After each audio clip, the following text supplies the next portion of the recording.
back, huh? Lakers fan? Yes, sir. I like it. From Boston, you're a Lakers fan? No, I'm just looking at the, no, I got to stick with my Celtics. That's never changed. Listen, great to have this week and be with you. That means we're still playing. Hopefully we're doing the same thing next week. And with that, I'll just kind of open it up. We're fired up to get going and playing this game. It's been a while, so the guys are ready. We'll see about his return, but should he play? What's realistic to expect from Jalen Watson, you think, this week?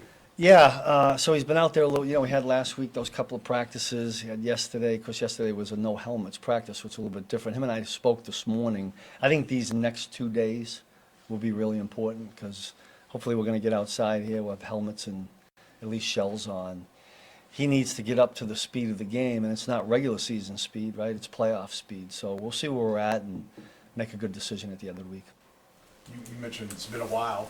You know, how much is there a tried and true formula for missing games but staying sharp, missing days and games and staying sharp? Do you have just, this is what we do, or is there still a discussion every Well, time? here's what I would say is we trust our leader, and Andy has a unique, keen sense of, when to pull off, when to push it. We did a couple of things in the quote-unquote bye week, work-wise, and I think it was effective. And I think our guys in the past have responded to that pretty well, so hopefully same thing will happen. I mean, we're looking to have a fresh football team firing on all cylinders in this game. We'll see.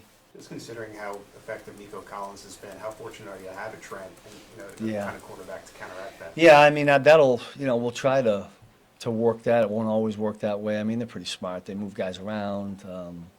But, listen, no matter who ends up on 12, I mean, I'm talking about all 11 sets of eyes on defense need to know where he is. He's what we call a game wrecker, and if you let a game wrecker on offense wreck the game, that's not going to be good. So he's a guy that we're certainly very concerned about. About C.J. Stroud, one of the big plays last week was his run, but how about his overall game? Yeah, I mean, I was very impressed with him. I told him that after the game last time we played him. For young guys, so talented. And we all saw what he did last week with his feet. I think when the importance of these games keep amping up, you can expect quarterbacks to say, hey, I might have to run it here. And so we've talked extensively about, trying to bottle this quarterback up because we saw last week what he can do when he decides to run it. It's like all these athletic quarterbacks who play in this league now.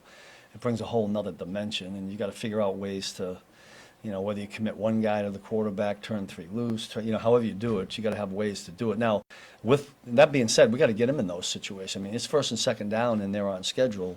That makes it really tough. When a quarterback takes off on a first and second down, run-pass call, and it ends up passing, he's going.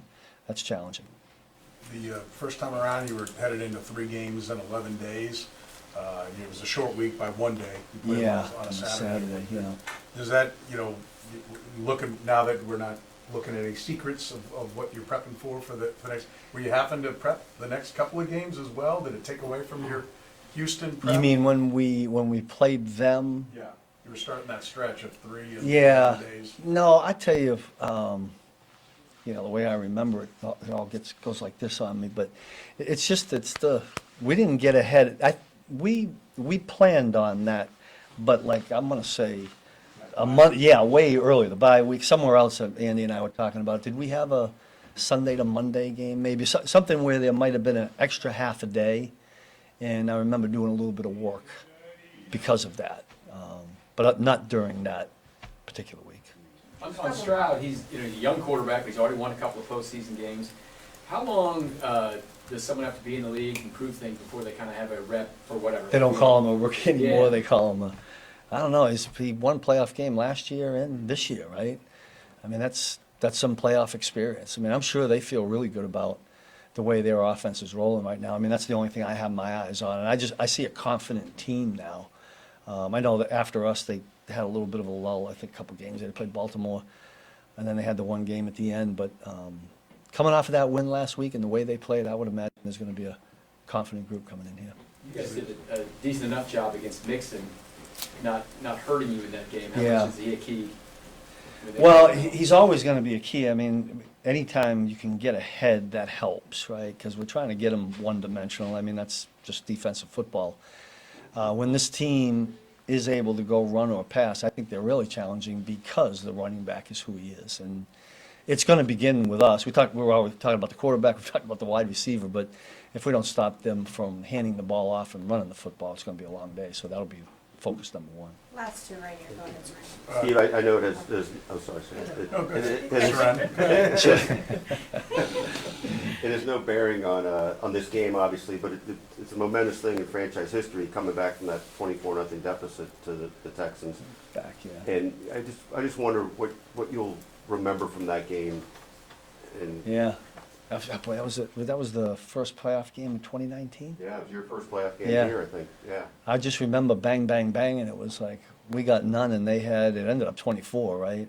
Yeah. And then as quick as that happened, it quick turn. Then we got a special teams play, and I think we made a play on defense. I think Dan Sorensen made a big play. It's coming back to me a little bit now. Like, we didn't go back and look at that tape, obviously.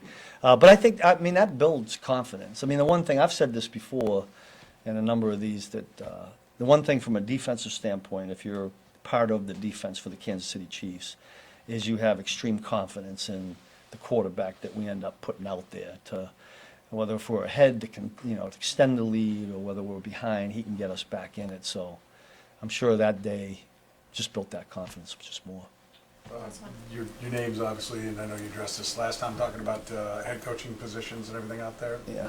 Balancing that and getting ready with the Yeah, extra time. I'm gonna just hang here with what and that's where it's at. I mean, I'm a tunnel vision guy. I'm not smart enough to think about anything more than these dudes were playing here, but I appreciate it. We good? Thanks, All right, thank you.